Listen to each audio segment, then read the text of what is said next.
팜스프링스라고 미국 LA 근교에 있는 작은 도시에 관한 이야기를 최근에 책으로 읽은 적이 있습니다. 이 팜스프링스는 일종의 계획도시입니다. 사막 한가운데다가 무려 200여 개의 골프장을 만들고, 그리고는 그 안에다가 주택을 분양해서 전원도시를 만든 그런 휴양지 같은 곳입니다. 그런데 지금 이 팜스프링스가 미국의 은퇴자들에게 가장 살고 싶어하는 그런 도시로 부각이 되어 있습니다. 이제 그 저자가 그 팜스프링스를 방문했는데 다 좋은데 하나 참 이상한 게 있더라는 거예요. 그게 뭐냐 하니까 그 도시에 가로등이 없더라는 겁니다. 왜 이 도시에는 가로등이 없을까 알아봤더니 그 팜스프링스 의회에서, 시의회에서 결의를 해가지고 가로등을 없애버렸다는 겁니다. 그거 왜 결의를 해서 없앴을까요? 사막에서 가장 경쟁력 있는 관광상품은 바로 밤하늘의 별빛이라는 거예요. 가장 경쟁력 있는 관광상품인 별빛을 이 가로등을 켬으로 말미암아 그 별빛의 선명도가 떨어지기 때문에, 그래서 결단해서 가로등을 없애버렸다는 겁니다. 이게 대단한 발상 아닙니까? 사실 가로등을 없애면 당장에 불편한 게 한두 가지가 아닙니다. 차를 운전하는 입장에서도 밤길에 차가 다니기가 불편하고, 그리고 길이 캄캄하면은 걷기에도 불안하고, 뭐 이런저런 불편한 게 한두 가지가 아닌데도 불구하고 그 시의회에서 단지 이제 이 별빛을 밝혀야 되겠다는 그 한 가지 목표가 너무 뚜렷하기 때문에 가로등을 없애버렸다는 겁니다. 그게 그 저자에게 굉장히 감동이 되었다는 그런 이야기를 제가 보았습니다. 이처럼 더 높은 가치를 붙잡기 위해서 상대적으로 낮은 가치를 포기하는 것을 가치 이동이라고 합니다. 저는 그 책을 읽으면서 오늘 우리 예수 믿는 사람이야말로 그 팜스프링스 의회가 결단을 통해서 가로등을 없애버린 것처럼 우리 신앙생활하는 사람들도 더 가치 있는 예수 그리스도를 알고 난 이후에 이 세상에서의 그런 가로등을 없애는 행위를 하는 사람, 바로 이런 존재가 그리스도인이라는 생각을 해보게 되었습니다. 그 대표적인 케이스가 바로 바울이라는 인물 아니겠습니까? 빌립보서 3장 7절부터 9절까지를 보니까, 그러나 무엇이든지 내게 유익하던 것을 내가 그리스도를 위하여 다 해로 여길 뿐더러 또한 모든 것을 해로 여김은 내 주 그리스도 예수를 아는 지식이 가장 고상하기 때문이라. 이 예수 그리스도라고 하는 이 높은 가치를 붙잡기 위해서 어떤 태도를 취합니까? 내가 그를 위하여 모든 것을 잃어버리고 배설물로 여김은 그리스도를 얻고 그 안에서 발견되려 함이니. 마치 팜스프링스 시의회에서 가로등, 상대적으로 그것도 필요하지만 상대적으로 덜 가치 있는 가로등을 없애버림으로 상대적으로 더 가치가 있는 저 별빛을 붙잡아야 되겠다고 결의하는 것처럼, 바울은 가장 고상한 예수 그리스도를 발견한 이후에 예수 그리스도를 더 아름답게 섬기기 위해서 상대적으로 낮은 가치라고 생각하는 세상 것들을 자기는 다 포기했다는, 배설물처럼 여겼다는 겁니다. 사실 여러분, 이 세상에서 좋은 학벌을 갖는다는다, 그거 대단한 거 아닙니까? 서울대학을 나왔다, 이게 얼마나 대단한 겁니까? 글쎄, 안 나온 사람이 이렇게 이야기하니까 별로 감동이 없는 것 같은데, 서울대학 나온 사람이 나는 서울대학을 똥처럼 생각한다, 말이 좀 그렇습니다. 배설물로 생각한다, 그거 대단한 결단이에요. 어마어마한 지방, 이게 보통 좋은 게 아니에요. 그런데 바울은 마치 팜스프링스 시의원들처럼 그것도 너무 귀하지만, 그것도 너무 대단하지만 더 가치 있는 예수 그리스도를 위하여 내가 이것들을 배설물처럼 여긴다는, 이게 그리스도인이라는 사실. 그래서 저는 우리 교회에서 신앙생활하는 여러분들이 이 두 개를 다 붙잡고 아둥바둥 하다가 가로등도 놓치고 별빛도 놓치는 이런 어리석은 인생이 아니라 더 좋은 가치를 위하여 별빛을 붙잡기 위해서 가로등을 포기하는 결단이 있는 여러분 되시기를 바랍니다. 더 중요한 축복이 뭔가 하면은요, 제가 목사니까 그런 생각을 하겠습니다만, 이 안에 보면은 그런 결단을 하신 분이 너무 많으세요. 바울처럼 예수 그리스도를 위해서 너무나 많은 것들을 내려놓고 기득권을 포기하고 그렇게 사시는 분이 많으세요. 불철주야 제 마음에 소원이 있다면, 하나님, 가로등을 포기한 성도들에게 별빛을 바라보는 믿음을 주시기 원합니다. 세상에서 제일 어리석은 사람이 가로등 깨버리고 별빛도 못 누리는 사람이에요. 그게 얼마나 어리석습니까? 기왕에 우리는 가로등을 포기하기로 했다면 하나님 별빛을 바라보게 하여 주시옵소서. 이것이 저의 기도 제목입니다. 사실 하나님께서는 오늘 이 본문의 말씀을 통해서 우리에게 관점을 바꾸기를 원하시는 거예요. 지난주에 살펴본 말씀 기억하십니까? 바울이 에베소 교회 성도들을 위해서 기도하기를 지혜와 계시의 성령님께서 마음의 눈을 밝혀주시라는 거예요. 마음의 눈을 밝히는 게 뭘 뜻한다고 그랬던가요? 이 마음의 눈이 밝아진다는 것은 신령한 영적 진리를 깨달을 수 있는 영적 통찰력을 갖게 되는 거예요. 이 설교하는 목회자에게 있어서 이런 영적인 통찰력만큼 중요한 게 없습니다. 설교 준비하면서 이 신령한 영적인 깨달음을 주실 때 제가 말씀을 전할 수 있는 거예요. 저는 어젯밤에 정말 고뇌의 시간을 보냈습니다. 축구를 볼 것인가? 설교 준비를 할 것인가? 축구를 포기하고 말씀을 잘 전할 것인가? 축구를 붙잡고 내가 나와서 오늘은 여러분 자습하십시오. 축구를 봤습니다. 이렇게 고백을 할 것인가? 너무너무 갈등을 했는데 축구를 봤습니다. 2시간 내내 제가 축구를 보면서 마음으로 기도한 게 그거예요. 하나님, 오늘은 유난히 지혜와 계시의 성령이 필요합니다. 통찰력을 주셔서 짧게 준비했는데 그게 성령의 능력이 나타나게 하여 주옵소서. 내가 우리 성도들한테 자습하라는 말 하지 않게 해달라. 그 얼마나 어리석은 이야기입니까? 나는 축구를 봤습니다. 오늘은 자습하고 가세요. 이게 안 되는 게 교회 아닙니까? 그러고 보면은요, 제가 뭘 아둥바둥 아무리 10시간, 20시간 설교 준비해봐야 그게 극이고요. 제가 뭐 이렇게 육신의 연약함을 하나님께 고백하면서 축구를 보기로 했나이다 그러면서 축구를 본다고 해서 또 설교가 또 죽을 쓰지 않는 게 그게 또 설교예요. 지혜와 계시의 성령이 제게 어떤 영적인 통찰력과 안목을 주셔서 영안을 열어주시느냐, 이게 관건이라면 목사뿐이겠습니까? 오늘 예배 드리는 여러분 모든 성도들 삶 속에 이 지혜와 계시의 성령으로 여러분이 이 시대를 분별하고 가정을 분별하고 자녀를 양육하기에 부족함이 없는 영안이 열려지는 여러분 되시기를 바랍니다. 그런데 오늘 우리가 살펴볼 것은 바울이 그렇게 영적인 통찰력을 구하는 기도를 드렸는데 그런 영안이 열려지면 어떤 일이 일어나느냐? 영안이 열려지면 영적인 통찰력이 마음에 주어지면 우리 마음의 눈이 밝아지면 우리가 알게 되는 3가지를 바울은 설명합니다. 첫째로요, 마음의 눈이 밝아지면 뭘 알게 됩니까? 부르심의 소망을 알게 된다는 이야기입니다. 18절에 너희 마음의 눈을 밝히사 그의 부르심의 소망이 무엇이며, 이 부르심이라는 것이 시간적으로 말하면 과거에 해당되는 거예요. 그러면 여기에 나오는 소망이라는 것은 시간적으로 말하면 미래에 해당되는 거예요. 여러분, 온전한 신앙인은 이 미래와 과거를 같이 어우르는 거예요. 우리 안에 이 감격이 있습니까? 과거에 나를 불러주신 그 하나님의 은혜에 대한 감사가 있는 인생. 에베소서 2장 12절에 보면은 그때에 너희는 그리스도 밖에 있었고 이스라엘 나라 밖의 사람이라 약속의 언약들에 대해서는 외인이요 세상에서 소망이었고 하나님도 없는 자이더니. 오늘 저나 예수 믿는 모든 우리 마음속에 찾아와야 되는 겸손이 뭡니까? 내가 얼마나 엉터리 같을 때, 내가 얼마나 엉망이었을 때, 내가 얼마나 꿈도 소망도 없을 때 나를 불러주셨던가. 이 부르심에 대한 감격이 식지 않는 인생이 그리스도인입니다. 그런가 하면 부르심의 소망이 뭡니까? 여러분, 미래적으로 부르심의 소망이 있다는 건 뭘 뜻합니까? 하나님의 부르심에는 반드시 기대할 만한 그 무엇이 있다는 거예요. 부르심의 소망. 어떤 목사님 표현처럼 주님께서 우리에게 수고하고 무거운 짐진 자들아 다 내게로 오라 이렇게 불러주실 때는 내가 너희를 쉬게 하리라 라고 하는 반드시 거기에 부르심에 대한 뭔가가 있다는 이야기예요.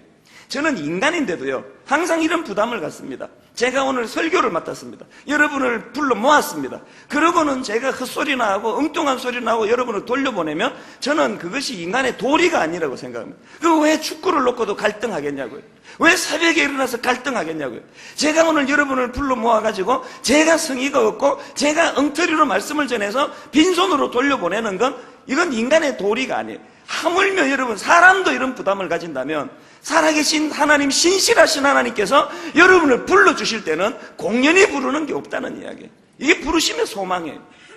제가 미국에서 7년간 이민 생활하다가 가족을 다 떠나고 하던 비즈니스 다 내려놓고 그리고 시민권을 반납하고 한국으로 돌아갈 때 제가 붙잡았던 건 물질적인 거, 내 비즈니스 하던 가게 뭐 이런 거 다 내려놓는 대신에 그 자리에 부르심의 소망을 붙잡았어요. 나를 한국으로 되돌려 보내실 때는 여기에 하나님의 뜻이 있다는 거예요. 하나님의 놀라운 계획이 있다는 거예요.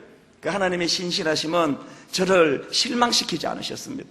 여러분, 이 두 가지의 균형, 항상 과거에 나 같은 거 불러주신 하나님에 대한 은혜가 있는가 하면 미래에 대한 소망이, 부르심에는 후회함이 없습니다. 이걸 알게 된다는 거예요. 그런가 하면 두 번째로 마음의 눈이 밝아지면 어떤 일이 일어납니까? 하나님 주시는 기업의 영광의 풍성을 깨닫게 된다는. 18절에 보니까 성도 안에서 그 기업의 영광의 풍성함이 무엇이며, 여기 나오는 기업은 헬라어로 보면은 클레로노미아라는 단어입니다. 이 클레로노미아라는 단어는 일반적으로 상속 재산을 이야기합니다. 바울이 지금 무슨 눈을 뜨게 됐는지 여러분 아십니까? 그런데 그는 장차 하나님이 주실 상속 재산에 대해서 설명하면서 풍성이라는 표현을 씁니다. 이걸 소망하는 것이 신앙생활이에요. 그런가 하면 세 번째로 우리 마음의 눈이 밝아지면 무엇을 알게 됩니까? 하나님 능력의 지극히 크심을 알게 됩니다. 19절에 보니까 그의 힘의 위력으로 역사하심을 따라 믿는 우리에게 베푸신 능력의 지극히 크심이 어떠한 것을 너희로 알게 하시기를 구하노라. 이 세 가지요. 부르심의 소망, 기업의 영광의 풍성함, 또 능력의 지극히 크심.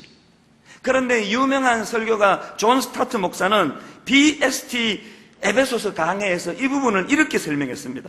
앞부분인 하나님의 부르심이 처음을 회고하고 있고, 두 번째 부분인 하나님의 기업이 끝을 내다보는 것이라면, 세 번째로 나오는 하나님의 능력은 그 사이 시간에 주어지는 것이다. 저는 이 해설이 참 제 마음에 와닿습니다. 그래서 제가 이것을 가지고 시차적으로 우리가 누릴 수 있는 것을 두 가지로 제가 정리를 해보았습니다.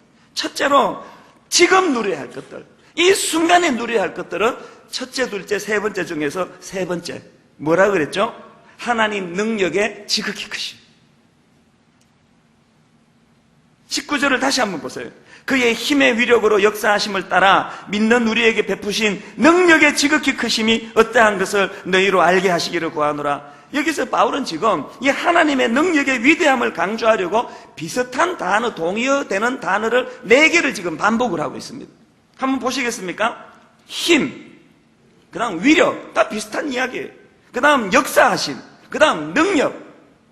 그래서 고신대 길성남 교수님은 이 부분을 설명하면서 원어를 설명했습니다. 이 힘이라고 번역한 것은 이스퀴스라는 단어인데, 이 단어는 힘을 행사하는 것을 말한다는 거예요. 그런가 하면 강력이라고 번역한 크라토스는 가난 길 앞에 놓인 장애물을 극복하는 힘을 설명한다는 거예요. 그런가 하면 역사하심이라고 번역한 에네르게이아라는 단어는 내재된 힘을 말한다는 거예요. 그런가 하면 마지막 네 번째로 능력이라고 번역한 듀나미스는 무엇인가를 이루어낼 수 있는 능력을 가르칠 때 쓰는 단어라는 거예요. 그러면서 이 교수님이 덧붙여 부연 설명하기를, 바울이 이렇게 비슷비슷한 동의어를 중복하는 것은 그 뜻을 세밀하게 구분해내기 위한 것이 아니고 하나님의 능력의 무한히 크심을 강조하기 위한 거라는 거예요. 이 하나님 능력의 무한히 크심을 오늘 현재 내가 받아 누려야 된다. 저는 최근에 월요일 아침에 우리 교역자들 몇 명하고 영화를 한 프로 봤는데요. 내 깡패 같은 애인. 그 제목만 가지고는 절대 안 볼 것 같은데, 근데 평론가들이 너무 평이 좋아가지고 제가 이제 영화를 보러 갔습니다. 보니까 그 내용이 이래요.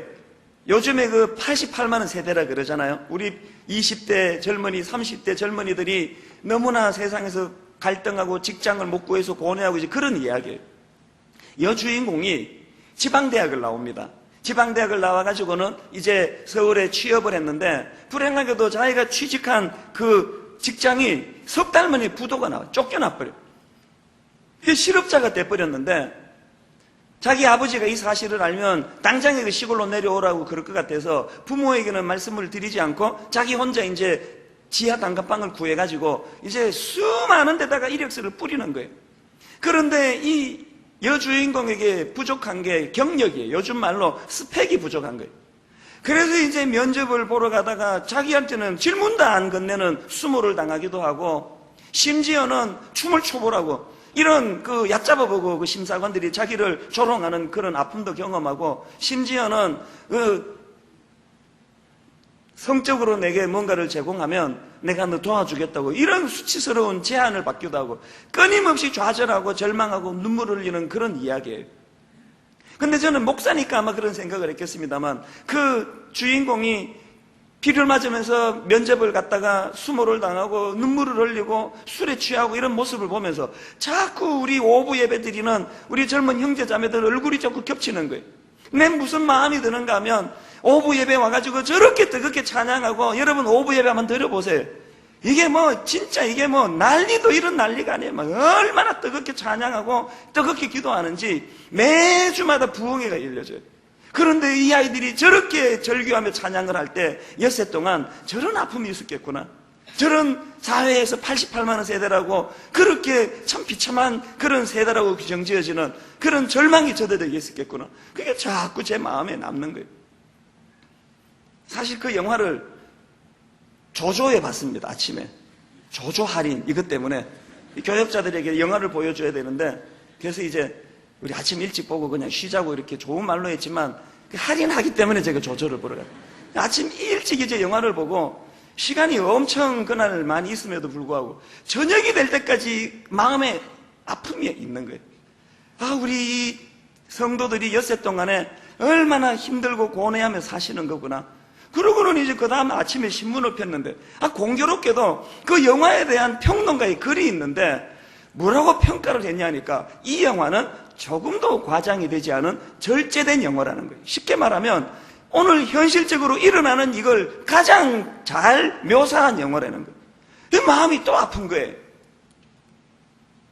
그러고는 제가 이제 아침에 일찍 교역자 회의가 있어서 이제 차를 타고 시동을 걸었는데 이제 기독교 방송에서 설교가 나오더라고요. 그런데 이제 어제서부터 제가 그런 생각을 계속 했기 때문일 거예요. 그 설교를 듣는데 제가 이런 말을 하는 거 여러분 용서해 주시기 바랍니다. 이게 설교가 이게 뜬구름 잡는 이야기예요. 지금 우리 성도들이 직장을 못 구해서 직장에서 쫓겨나고 어려움을 당하고 젊은이들이 펴보지도 않고 그렇게 수없이 사회에서 좌절을 경험하고 있는 이 아픔을 가지고 설교를 들었기 때문에 더 그랬을 거예요. 그러니까 이런 상상이 되더라고요. 지금 직장에서 실직당한 어느 예수와 믿는 젊은이가 이 설교를 들을 때 여기에서 희망을 발견할까? 죄송하지만 아닌 것 같아요. 그 믿으면 복 받는다는 둥 막 이런 쉰소리는 막 떠들어대는데 와닿지가 않아요. 와닿지가. 그래서 제가 남의 설교를 평가하자는 게 아니고 제가 짧은 시간 운전을 하면서 마음에 두려움이 생기는 거예요. 오늘도 분당 우리 교회를 찾아오는 수많은 젊은이들과 수많은 우리 성도들에게 주일날 선포되는 내 설교가 이런 뜬구름 잡는 설교가 아닐까, 그런 생각을 제가 하면서 이 교회로 제가 갔습니다. 사실 저는 그 영화의 주인공보다 훨씬 더 마음 아픈 그런 과정을 겪었던 사람 아닙니까? 20대 초반에 이민 가가지고 영어도 못하는데 저는 인터뷰해가지고 취업에 잘리고 이런 건 별로 없었습니다. 주로 망노동 하는데 제가 신청을 했기 때문에 무조건 그냥 얼굴 크고 이러니까 일 잘할 것 같아서 이렇게 다 뽑아는 주는데 3일 있다가 쫓겨나고 4일 있다가 쫓겨나고 한 2주 안 쫓아내면은 도저히 내가 못 견뎌서 알아서 그만두고 이 일을 10대 번 이렇게 반복했기 때문에 그 쓰라림을 너무 잘 알아요. 쫓겨나고 지하철을 타면은요 절규가 나오더라고요. 하나님, 이 기차가 안 쓰고 영원히 달리게 해주세요. 왜?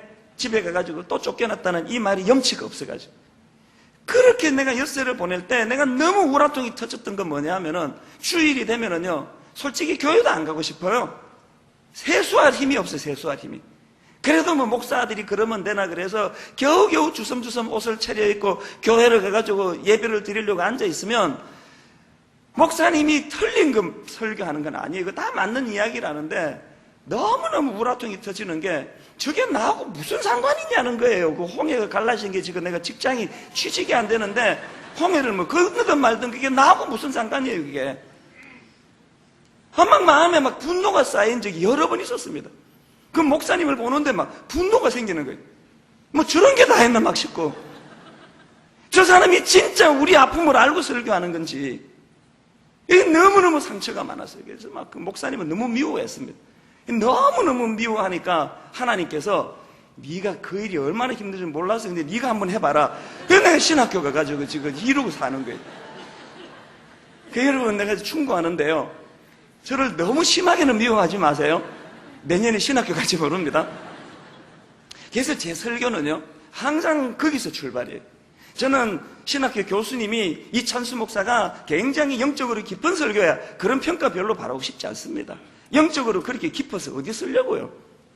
저는 설교 교수님에게 A학점 받는 설교보다 우리 성도들의 엿새 동안의 아픔을 헤아리는 설교를 하기 원합니다. 오늘도 쫓겨나고 이런 어려움을 당하고 이런저런 아픔을 경험하는 성도들에게 복음이 능력이라는 것, 복음이 죽을 때 천국 갈 때 쓰는 장롱 밑에 넣어두는 인간 도장이 아니라 오늘 바로 꺼내 쓸 수 있는 현찰 같은 것이라는 것을 저는 선포하고 싶은 거예요. 이것이 오늘 바울이 말하는 본문의 말씀이에요. 우리가 영안이 떠여지면 지혜와 계시의 성령께서 우리에게 영적인 통찰력을 깨우쳐 주시면 하나님의 능력이 오늘 이 시간 내게 역사한다는 걸 깨닫게 된다는 이야기입니다. 그런가 하면 두 번째로 미래를 향한 소망, 이것이 우리가 영안이 떠여질 때 누려야 되는 축복이라는 거예요. 그 미래를 향한 축복이 두 가지라 그랬죠. 앞에 두 가지 뭐였죠? 첫째는 부르심의 소망, 두 번째 건 뭐죠? 기업의 영광의 풍성. 장차 우리가 이 세상을 하직하게 되면 하나님으로부터 누리게 되는 너무나 영광스러운 소망이 있다는 거예요. 그런데 여러분, 저는요, 이 본문을 읽다가 참 중요한 거 하나 발견했는데, 자, 이 세 가지를 한번 보십시오. 부르심의 소망, 기업의 영광의 풍성함, 능력의 지극히 크심. 이 셋 중에서 시차적으로 가만히 분석해 보니까 현재 필요한, 지금 당장 필요한 능력의 지극히 크심은 우선순위에서 3순위로 밀렸습니다. 본문을 가만히 보세요. 우리가 알아야 되는 이 세 가지 항목 중에서 첫째, 둘째가 뭐예요? 미래에 대한 소망이래요. 미래에 대한 소망. 우리가 복음을 가지고 이 시대를 사는데 도움을 얻는 것도 필요하지만, 여러분, 복음의 진수는 절망적인 상황 속에 쓰레기 더미에 던져져 있는 그 속에서 희망을 꿈꾸는 것, 이게 바로 복음이 우리에게 가져다 주는 능력이라는 이야기입니다. 여러분, 저는 스데반을 보면서 스데반이 그 죽어가는 그 과정 속에서 자기를 향해 그 이유 없이 돌을 던져 군중 심리에 자기를 쳐 죽이는 그 사람들을 죽어가면서 축복하고 죽는 걸 보면서 이게 말도 안 되는 이야기지. 이게 어떻게 가능하냐고. 여러분, 이게 어떻게 가능합니까? 하나밖에 없는 목숨인데 지금 아무 죄도 없는 자기를 돌로 자기를 지금 쳐서 지금 내가 죽어가고 있는데 어떻게 그들을 축복할 수 있느냐고요. 이게 어떻게 가능한지 아십니까? 내가 답을 찾았습니다. 사도행전 7장 55절에 보니까 스데반이 성령 충만하여 하늘을 우러러 주목하여 하나님의 영광과 및 예수께서 하나님 우편에 서신 것을 보고 말하되, 보라! 하늘이 열리고 인자가 하나님 우편에 서신 것을 보노라. 스데반이 죽어가면서 이것이 절망이 아니요, 이것이 저주가 아니요, 나를 죽이는 것들이 내 원수로 끝맺을 수 없는 이유를 발견한 게 그는 하늘의 소망을 본 거예요. 오늘 여러분이 어떤 일로 절망하는지 모르지만 저는 어제 그 토요 새벽에 근래에 이렇게 은혜를 받으시는 걸 내가 근래에 처음 봤습니다. 그건 너무 여러분 안 오신 분들이 너무 야속했습니다. 내가 이게 뭔가 있다 그러면 그 와야 되는데 이게 에이, 뭐, 저 사람은 맨날 저렇게 말하지, 뭐, 그러고 갈까 말까 그러다가, 아이, 비 오네. 아이, 허리야. 그러고 안 오신 분들. 진짜 실수하신 거예요. 어제 저는 우리 청소년들이 그것밖에 안 온 거에 대해서 너무너무 한이 됐어요. 그래서 내가 어제 그 박지혜 자매, 연주하고 간증한 자매에게 한 번 더 와야 되겠다 부탁을 했습니다. 어제 여러분 오셨어야 돼요. 왜 안 오세요? 하기야 뭐 어제도 뭐 엄청 오긴 오셨지만 너무 오셔야 되는 분들이 나오셨어요. 이 자매는요, 지금 바이올린 연주자예요. 굉장히 잘 나가는 연주자예요. 그런데 이 자매는요, 독일에서 태어났는데 제가 듣기로 어릴 때 부모님이 이혼을 하셨답니다. 그리고 어머니가 바이올린을 전공하셨는데 오직 이 딸이 뭐 그 희망 아니겠습니까? 그렇게 이 딸에게 모든 걸 걸고 또 이 아이가 워낙 착하고 그래요. 참 순수해요. 그렇게 잘 나갔는데 독일에서 공부를 마치고 이제 미국으로 건너가서 또 공부를 또 하고 있는 이런 과정인데 우울증이 온 거예요. 시리에 빠지고 의욕이 생기질 않고 그래서 점점 침륜에 빠진 거예요. 그런데 이 어린 자매가 너무나 귀한 게 뭐냐면 복음이 능력, 말씀이 능력이라는 거예요. 이 자매가 어제 여기 딱 들어서자마자 이제 여러분 인터넷으로 꼭 한번 보세요. 말씀을 이렇게 시작하더라고요. 나 지금 너무 떨려요. 나 원래 잘 떠는 사람이 아닌데 그 왜 그러냐를 자기가 설명하는데 자기가 독일에서 항상 분당 우리 교회 설교 말씀을 링크를 해놓고는 설교 말씀을 듣고 힘을 얻고 용기를 얻고 우울증에 걸려있을 때 설교를 켜놓고 살았대요. 계속 하나님 말씀을 듣고 또 듣고 또 들으면서 그렇게 우울증을 극복해냈다는 거예요. 저하고 그 사석에서 만날 때 그런 얘기 하더라고요. 심지어는 목사님 너무나 자기가 우울하고 마음이 낙심해 우울증에 걸렸을 때 연습할 때 목사님 설교를 켜놓고 연습을 했대요. 이게 말이나 되는 이야기입니까? 이게 연주라는 건 굉장히 음감이 중요한데 또 제 목소리가 이게 또 쉬어 빠져가지고 막 이렇게 설교하는데 이게 연주가 됩니까 이게? 전 좀 저를 너무 자학하는 경향이 있는데 막 이렇게는 안 하잖아요. 간혹 요돌성이 좀 나오고 그러는데 이게 얼마나 놀라운 이야기예요. 연주를 연습하면서 설교를 들으면서 연습했대요. 이 자매가 귀한 게 뭐예요? 현재 우울증이라는 이 병을 치유할 수 있는 분은 하나님이시라는 말씀에 자기를 치유한다는 이 확신이 있으니까. 그리고 무슨 소망이요? 내가 지금은 이렇게 좌절하고 절망하는 가운데 있지만 나를 부르신 그분께서 나를 부르실 때 이렇게 허무하게 끝내지 않으신다는 소망이 그에게 있어요. 정말 귀하신 분은 그분 어머니예요. 여러분 딸 하나 데리고 키우시면서 모든 걸 다 걸고 올인했는데 그 딸이 우울증에 걸려가지고 그 간증 중에 그러더라고요. 남의 애들은 신나게 뻗어나가고 학교로 가고 이런 걸 보면 어머니 마음이 무너질 거 아니었냐고요. 그런데 이 어머니는요, 그렇게 마음이 무너질 때 그 아이가 다니는 학교 교문을 붙잡고 기도했다는, 교문을 붙잡고. 그 간증할 때 내 마음이 아팠던 게 그 어머니가 제일 좋은 날씨는 비 오는 날씨라는 거예요. 왜 그랬을까요? 그 미국 사람들이 보면 그 이상할 거 아니에요. 그 동양 여자가 그 이상하게 교문 붙잡고 눈물을 줄줄 흘리면서 뭐라고 중얼중얼 거리면 그거 이상한 구경거리 아니겠습니까? 그러니까 비가 쏟아지는 날은 구경하는 사람이 없으니까 그 어머니는 비 오는 날이 제일 좋았다는 거예요. 그렇게 여러분 그 부끄럽고 사람들이 자기를 쳐다보는 것 같은 그런 느낌을 가지고 있으면서도 왜 여러분 그 어머니는 아이 다니는 학교 교문을 붙잡고 그렇게 하나님께 매달렸겠냐고요. 왜 그랬겠습니까? 그 어머니가 알고 있는 건 뭐예요? 우리 딸을 치료하는 능력은 하나님의 말씀이라는 거예요. 이렇게 낙심해 있는 우리 딸을 소망 가운데 건져내실 분은 하나님 말씀이라는 거예요. 이걸 알고 있어요. 그게 어머니의 지혜예요. 그러다 보니까 그 어머니가 지금 그 딸로 인해 가지고 얼마나 영광을 받습니까? 지금 독일에서 무슨 상을 받고 미국에서 무슨 상을 받고 무슨 대학에서 전액 장학금으로 하고 지금 무슨 전주시향하고 연주를 하고 막 뻗어나가고 있는 거예요. 우울증에 걸려있을 때 미리 그것을 보는 능력이 어머니에게 있었기 때문에 문을 붙잡고 기도한 거 아니냐고요. 아까 예배 시간에 여기 앉아서 이 설교를 하고 있는데 우리 집사님 얼굴이 딱 마주쳤어요. 이분은요 고1 때 그 아들이 너무나 성실한 아들인데 백혈병이 걸렸어요.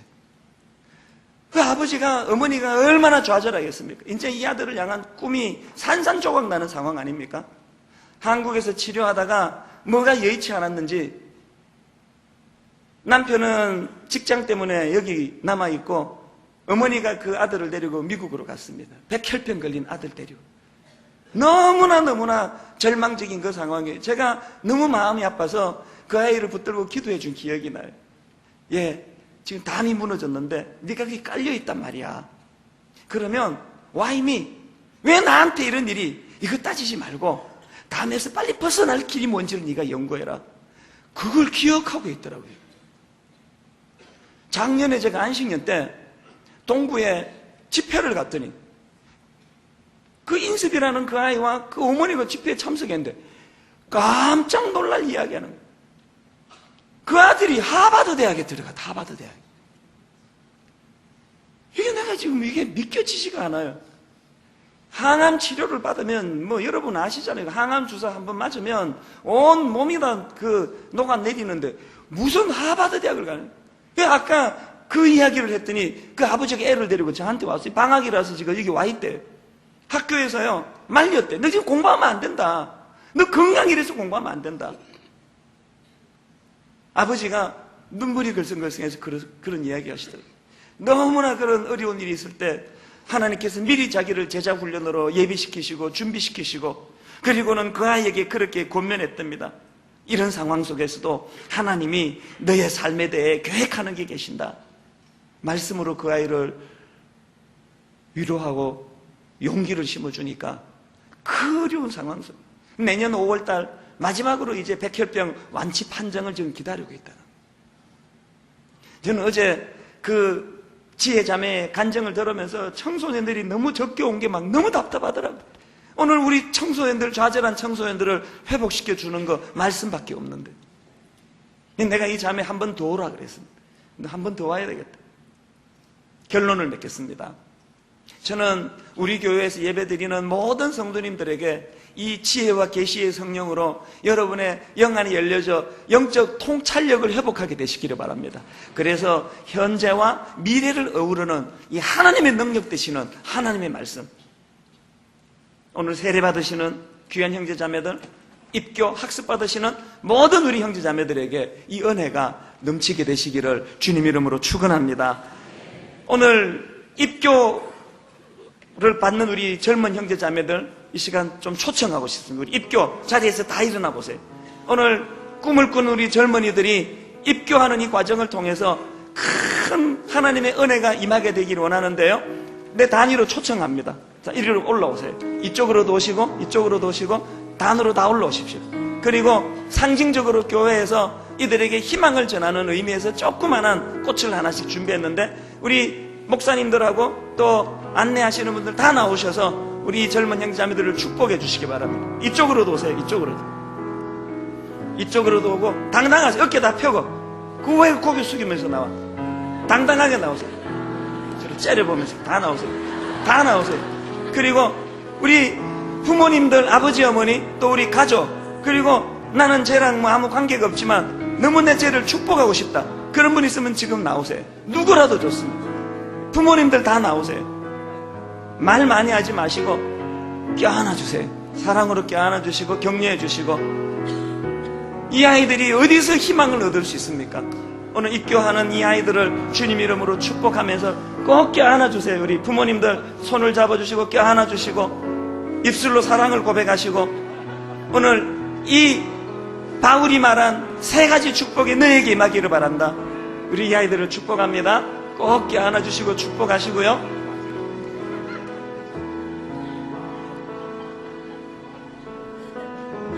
이제 단위로 조금 자리를 옮겨주시고 세례 받으신 분들 나오세요. 세례 받으신 분들 다 나오셔서 이 앞쪽에도 서시고요. 단위로 다 올라오세요. 세례 받으신 분들 나오시고 우리 이 찬양을 부르시면서 우리 다락방 식구들 또 우리 부모님, 형제, 자매 누구든 좋습니다. 다 나오셔서 우리 이분들을 축복하십니다.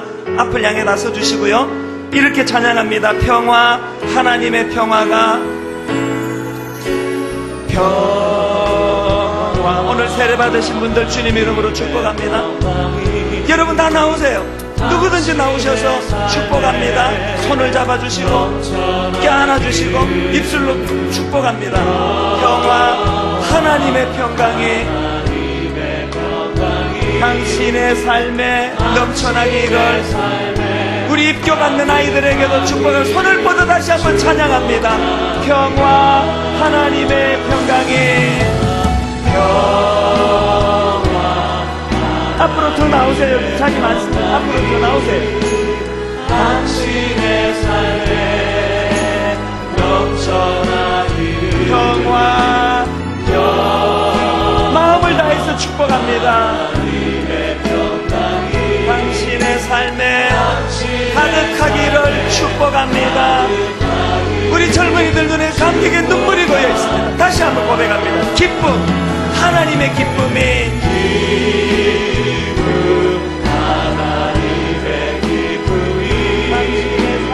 당신의 삶에 여러분 가족들 더 나오세요. 세례받은 가족들, 남편, 우리 아내 누구든 나오세요. 축복해 주세요. 주님 이름으로 축복합니다. 당신의 삶에 가득하기, 오늘 하나님이 저들을 회복시켜 주시기 원합니다. 치유, 하나님의 치유가,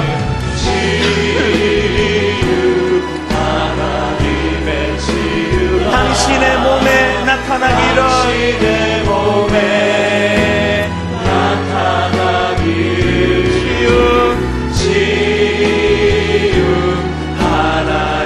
주님의 이름으로 축복합니다.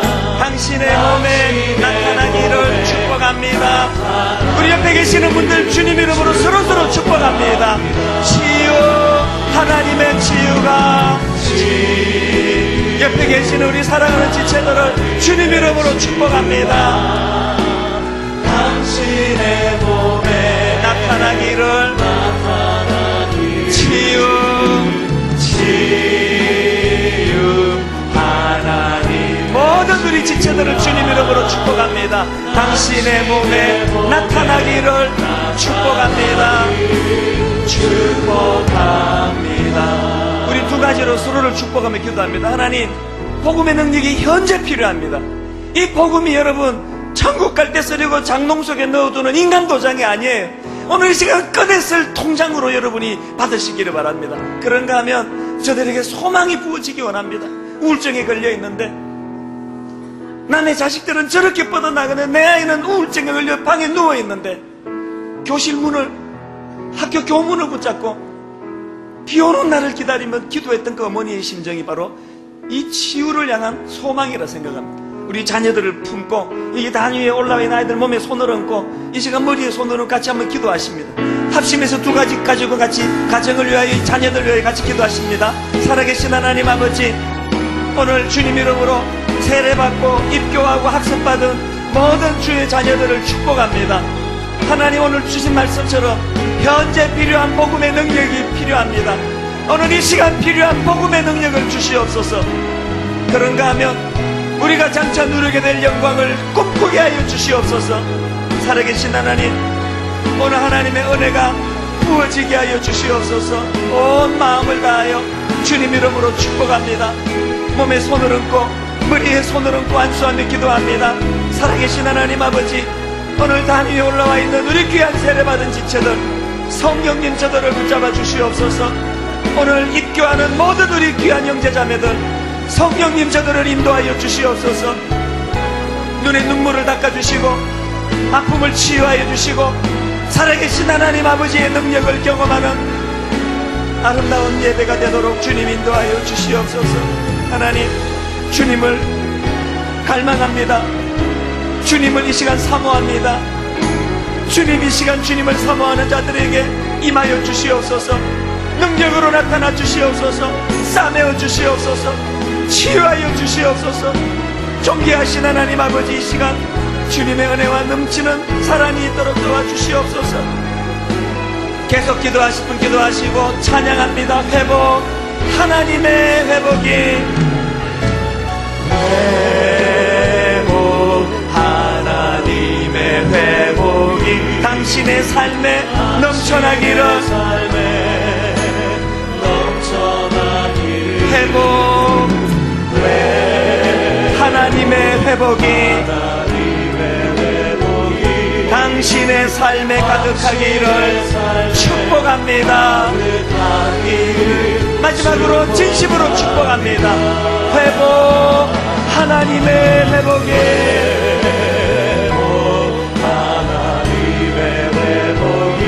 당신의 삶에 넘쳐나기를, 회복, 하나님의 회복이 당신의 삶에 가득하기를 축복합니다. 우리 단위에 계시는 분 꼭 포옹하게 안아주세요. 사랑을 전해주세요. 뜨거운 박수로 축복합니다.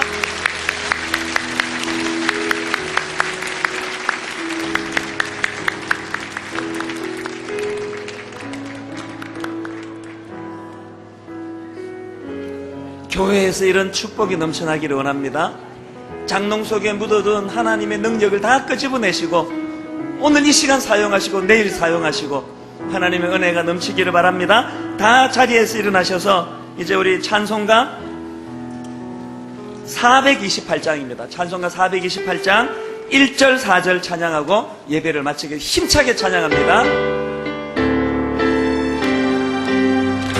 내 영혼에 햇빛 비치니 주 영광 찬란해. 이 세상 어떤 빛보다 이 빛도 오늘 사역을 복음의 능력 주의 영광 빛나는 광채 내게 비춰 주시옵소서.